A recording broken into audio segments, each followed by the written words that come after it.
Yemen Agarwal साहब के पास Bajaj auto है, अभी थोड़ी पहले हम इसकी बात कर भी रहे थे, लेकिन वो पूछ रहे कि उनको क्या लेवल पे एक स्टॉप लॉस रखना चाहिए, तो कोई स्टॉप लॉस रिपीट कर दीजिए आप। Bajaj Auto, right? जी जी जी। 8,815 के आसपास चल रहा है। एक व्यू रखिए इन्वेस्टमेंट का, ट्रेडिंग का व्यू नहीं करेंगे तो अच्छा है। सो मुझे लगता है कि ये काउंटर आपको 9,500 10,000 बहुत जल्दी आने के लिए रेडी हो रहा है। कल भी इसमें रैली था, आज भी रैली कंटिन्यू हो रहा है। जिस तरीके से रैली कंटिन्यू हो रहा है, लग रहा है आपको अगर आपके पास ऑलरेडी पोजीशन है, एक स्टॉप लॉस मेंटेन कीजिए। 8,250 के आसपास एक स्ट्रिक्टली स्टॉप लॉस मेंटेन कीजिए और बने रहिए इस काउंटर पे। तो आपको स्टॉप लॉस बताया गया है, आप उसको फॉलो कर सकते हैं। लाइकवाइज एक बार अशोक लेलैंड भी देखिए, राहुल वर्मा साहब का सवाल है, इन्होंने 36 रुपए के दाम पे खरीदारी की है, प्लेज भी है प्रमोटर का 41%। क्या करना चाहिए इसमें? देखिए, अशोक लेलैंड को लेके मैं पॉजिटिव हूँ, और कल तो ब्रोकिंग हाउसेस से reply था 150 का टारगेट दे रहा था बहुत सारे ब्रोकिंग हाउस। सो मुझे लगता है कि 133 135 के आसपास एक रेसिस्टेंस है, अगर इसको क्रॉस हो जाता है तो बहुत जल्दी आपको 150 भी पॉसिबल है। एक बार बने रहिए।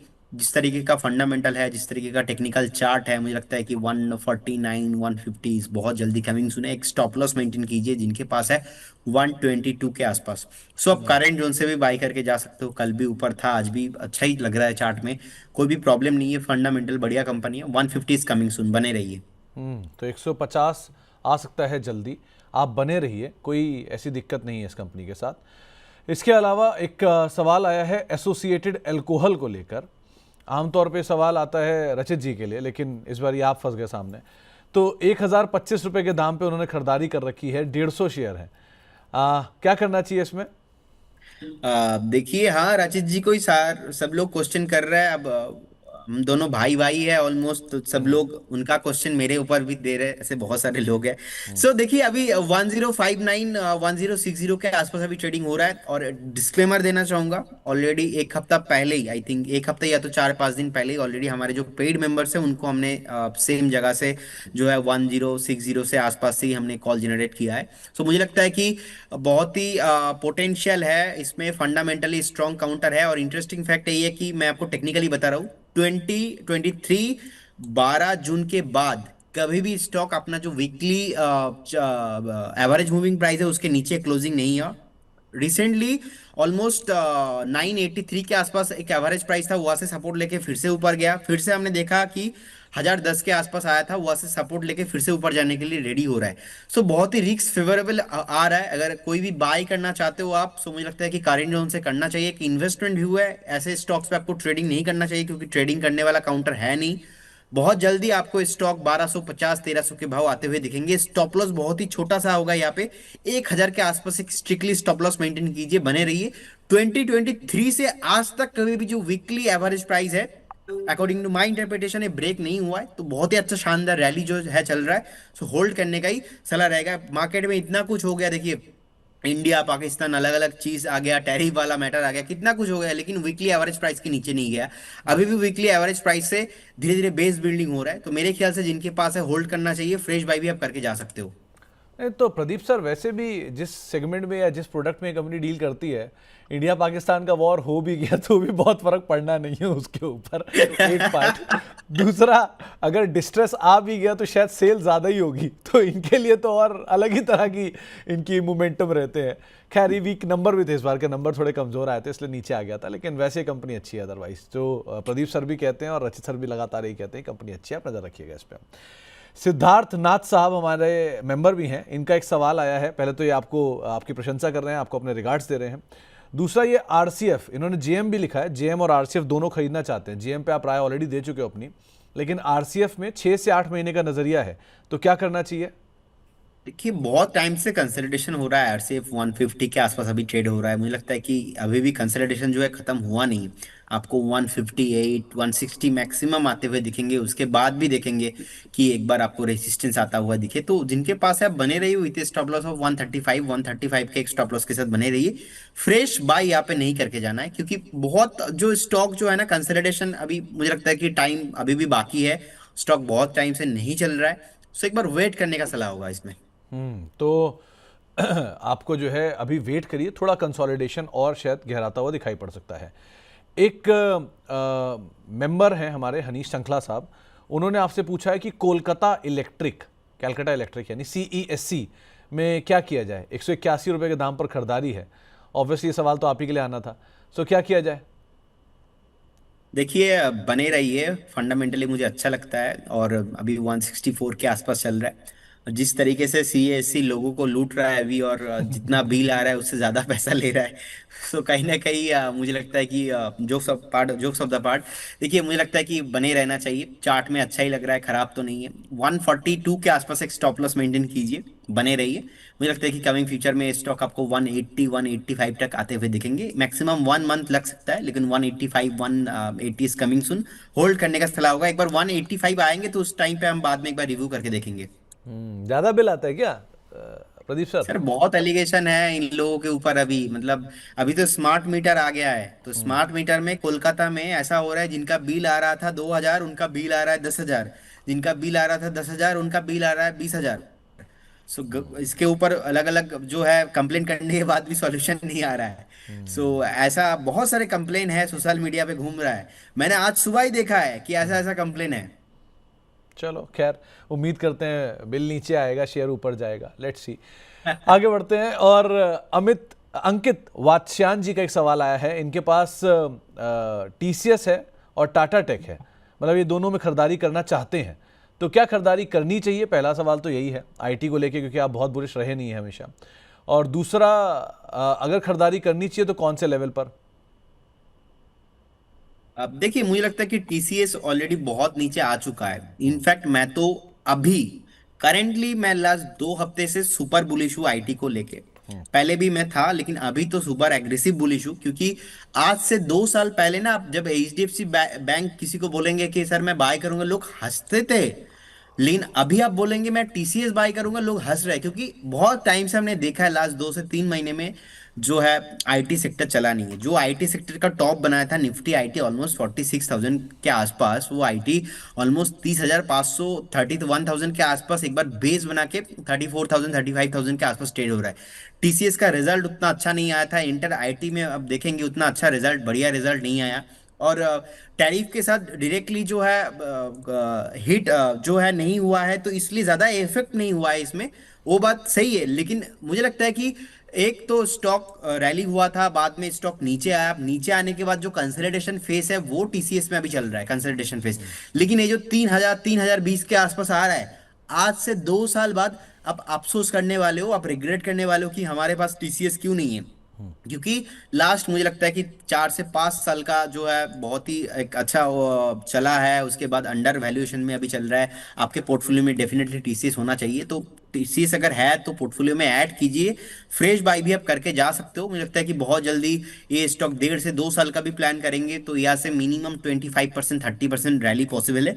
टाटा टेक्नोलॉजी पे अभी आप चाहो तो अवॉइड करके जाइए, क्योंकि टाटा टेक्नोलॉजी का जब आईपीओ आया था, मैं आईपीओ में always IPO high strategy use करता हूँ, चाहे नाम के आगे टाटा हो, बजाज हो, कुछ भी हो। क्योंकि अब आईपीओ हाई उसके ऊपर सस्टेन हो नहीं पाया। हमने देखा कि जिस तरीके से 1200 1300 से एक सेलिंग प्रेशर देखने को मिला।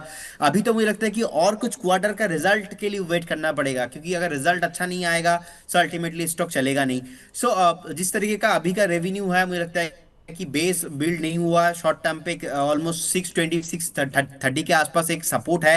677 के आसपास चल रहा है। बीच में 700 के ऊपर भी स्टॉक गया था, लेकिन अभी भी 700 के नीचे चल रहा है। कहीं ना कहीं कंसोलिडेशन होने वाला है। तो एक तरफ टीसीएस जहाँ पे फंडामेंटली वैल्यू है, जहाँ पे आप बाई करोगे, मुझे लगता है कि डेफिनेटली आपको वैल्यू मिलने वाला है। एक तरफ टाटा टेक्नोलॉजी जैसे स्टॉक्स, तो टाटा टेक्नोलॉजी भी मुझे लगता है कि वैल्यूएशन के हिसाब से सही है, लेकिन स्टॉक अभी नहीं चल रहा है, तो जोर जबरदस्ती वो आप लेंगे तो आप फंसे रहने का चांसेस इसमें ज्यादा हो सकता है। एक बात, टाटा टेक्नोलॉजी को चलने दीजिए। मैं थोड़ा महंगा खरीदूंगा, जरूरत पड़े तो 740 के ऊपर खरीदूंगा, 750 के ऊपर खरीदूंगा, लेकिन अभी थोड़ा अवॉइड कीजिए। और टीसीएस को आप बाय करके जा सकते हो। एक इंटरेस्टिंग बात आपके सामने रखता हूँ प्रदीप सर। जब TCS आज 2,000 3,000 रुपये, जरा इसका TCS का 5 साल का चार्ट लेके आइए, आपको ज़्यादा बेहतर सिचुएशन तब समझ में आएगी। 5 साल के चार्ट में TCS इससे पहले जब 3,000 गया था, वो था सन 2022, जब अक्टूबर 2022 में TCS सन 3,000 रुपये गया था।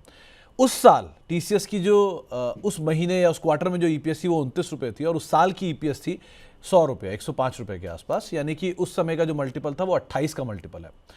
अगर वही मल्टीपल 28 का मल्टीपल टीसीएस की आज की ईपीएस पे लगा दूं, जो आज की ईपीएस है वो 137 रुपए है, तो टीसीएस का टारगेट आता है 3900 रुपए। यानी टीसीएस आज के हिसाब से 23 से 24 के मल्टीपल पे कामकाज कर रहा है।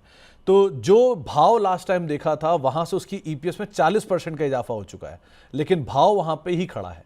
सो एक बड़ा अर्निंग अपग्रेड है, लेकिन शेयर वहीं का वहीं है, इसलिए शायद टेक्निकली या फंडामेंटली टीसीएस एक अच्छी बाय बन रहा है। सो अगर आप चाहें तो इस लेवल पर जो प्रदीप सर भी कह रहे हैं एक अच्छा बाय है टीसीएस, उस हिसाब से आप इसे देख सकते हैं।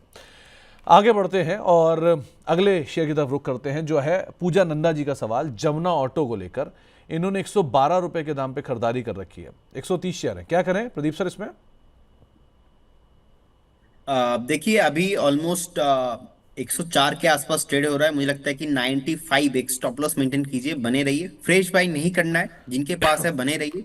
110 110 के आसपास एक रेसिस्टेंस बिल्ड हुआ है, अगर 110 के ऊपर क्रॉस होता है इस केस में आपको एक बार 135 130 के आसपास आते हुए दिखेंगे। लेकिन फ्रेश बाई इस काउंटर पे इसलिए नहीं करना है क्योंकि ज्यादा इसमें वॉल्यूम नहीं आता है। वेट करके जाइए 95 स्टॉप लॉस के साथ। 95 के स्टॉप लॉस साथ आप फिलहाल यहाँ पर बने रह सकते हैं, ये आपको एक राय दी गई है। इसके अलावा सूजलॉन पे अभिषेक अदानिया साहब का सवाल है, 62 रुपए के दाम पे उन्होंने 300 शेयर ले रखे हैं। और सूजलॉन पहले भी आप कई बार इस पर टिप्पणी कर चुके हो, अब आपकी टिप्पणी क्या है? देखिए स्विट्जरलैंड पे मैं डे वन से ही बता रहा हूँ, मुझे तो नहीं लेना है। और बहुत सारे लोगों ने कमेंट किया था कि क्यों मैंने 74 75 में बताया। अब देखिए स्टोरी अलग बात होता है, प्राइस एक्शन अलग बात होता है। फंडामेंटली चेंजेस हुआ है, कंपनी का क्वार्टरली रिजल्ट भी अच्छा आया था, बाद में स्टॉक चला भी नहीं, तो 74 75 के आसपास हमने एक सेल कॉल दिया था। और मुझे लगता था उस टाइम पे कि स्टॉक ओवर वैल्यूड हो गया था। और बीच में हमने देखा मैनेजमेंट की तरफ से भी एक रिजाइन आया था। ऐसा भी बात अभी चल रहा है कि इस मंथ तक न्यू जो सीईओ है वो आ जाए। अभी 58 के आसपास चल रहा है, बाद में तो स्टॉक चला नहीं। और बहुत सारे कंट्रोवर्सी भी लोग हो गया बाद में, क्योंकि स्विट्जरलैंड का जो प्रोमोटर होल्डिंग बहुत ही कम है। इनफैक्ट प्रोमोटर होल्डिंग बहुत ही इसमें लो था, और प्रोमोटर की तरफ से भी कुछ स्टेक सेल का न्यूज आया था। सो देखिए टेक्निकली देखा जाए तो स्टॉक का एक 55 के आसपास एक सपोर्ट है। तो अगर किसी के पास 64 62 के आसपास है, आप 55 एक स्टॉप लॉस के साथ बने रहिए। अगर स्टॉक ऊपर भी आता है मैक्सिमम 73 74 तक, मुझे लगता है कि पॉसिबिलिटीज है, आ सकता है। लेकिन मेरे तरफ से स्टॉक को मैं रिकमेंड करता नहीं हूं, तो मेरे तरफ से ना रहेगा। तो इसीलिए फ्रेश बाई यहाँ पे नहीं है। बाकी अगर किसी के पास होल्डिंग है, मुझे लगता है कि it will take at least next 4 से 5 क्वार्टर का रिजल्ट आपको देखना चाहिए, बने रहिए। कंसोलिडेशन हो रहा है, अगर 55 के नीचे जाता है तो टेक्निकली और खराब हो सकता है। लेकिन फ्रेश रिकमेंडेशन नहीं है, जिनके पास है एग्जिस्टिंग पोजीशन बने रहिए, आप 74 तक आता हुआ आपको दिखेंगे। तो बने रहिए, ये आपको एक राय दी गई है। आज हमारे पास बहुत सारे आईपीओ की मैनेजमेंट कुछ देर में मौजूद होंगी, तो ज़रा उनसे बातचीत करनी है। तो पहले प्रदीप सर का एक व्यू ले लेते हैं आज के बजिंग स्टॉक्स के ऊपर।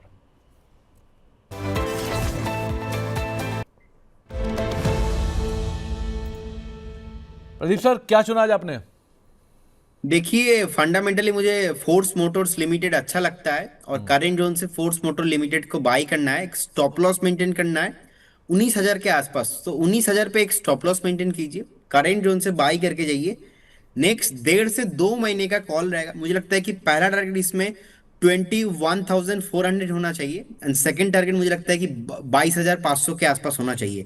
तो 22,500 के लिए फोर्स मोटर को करेंट जोन से लॉन्ग किया जाए, और मैक्सिमम 4 से 5 महीने का भी व्यू आप मान के चल सकते हो। 19,000 के आसपास एक स्टॉप लॉस मेंटेन करना है, क्योंकि कंपनी का ट्रैक रिकॉर्ड बहुत ही अच्छा है और लगातार इन्वेस्टर्स को रिटर्न भी दिया है।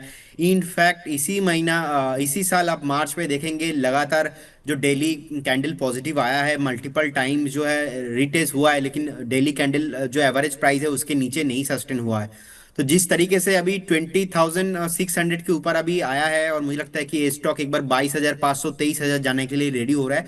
19,000 के आसपास एक स्टॉप लॉस मेंटेन कीजिए, बने रहिए इस काउंटर पे, और करंट जोन से भी बाई करके जाइए।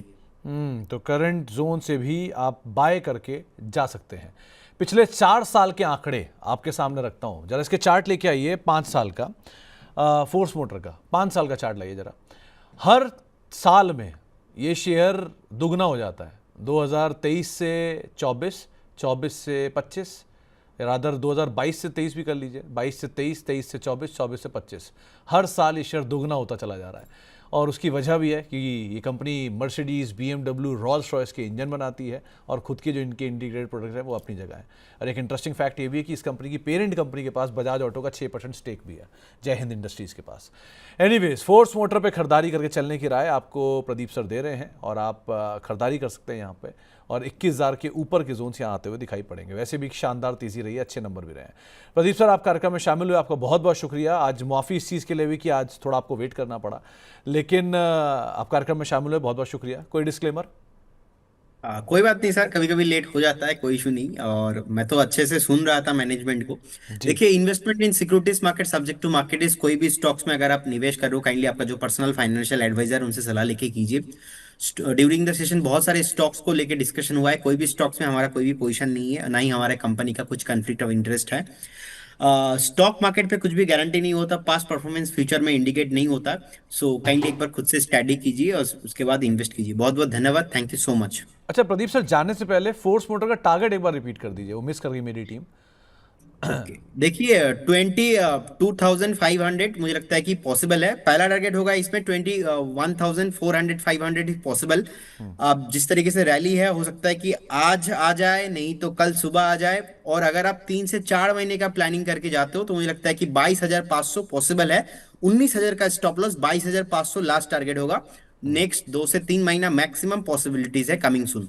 तो 21,500, 22,500, 23,000 ये जोन्स दिखेंगे, लेकिन समय लगेगा। तो 21,500, 22,500 के टारगेट्स के लिए आप फोर्स मोटर को देख सकते हैं। प्रदीप सर, बहुत बहुत शुक्रिया हमारे साथ जुड़ने के लिए, कार्यक्रम का हिस्सा बनने के लिए और सभी शेयरों पर बातचीत करने के लिए। जाने से पहले उनकी कॉल, फोर्स मोटर जिसके ऊपर आप दाम लगा सकते हैं, 21,500, 22,500 का टारगेट, 19,000 का स्टॉप लॉस, 20,660 इसका अभी का दाम चल रहा है। एक अच्छी तेजी फोर्स में देखने को मिल रही है।